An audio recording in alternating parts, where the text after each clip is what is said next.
আমার মিষ্টি দাদু, আমি তোমাকে খুব খুব ভালোবাসি।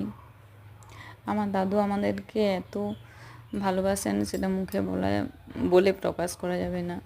যখন ছোট ছিলাম তখন দাদু কোলে নিতেন, একটু আমার রাগ হলেই দাদুর সঙ্গে সঙ্গে নিয়ে চলে যেতেন, তারপরে আবার ভুলিয়ে নিয়ে আসতেন, রাস্তার ধারে নিয়ে যেতেন, তারপরে কাঁধে করে কতক্ষণ ধরে ঘোরাতেন।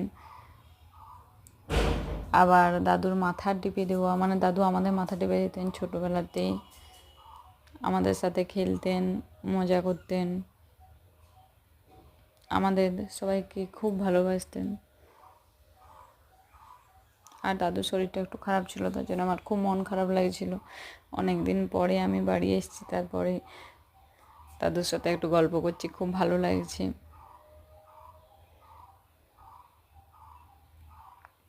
আমার দাদু আর দিদা, আজকে আমি এখানে এসে খুব শান্তি পেলাম দাদুর সাথে কাছাকাছি টাইম কাটিয়ে।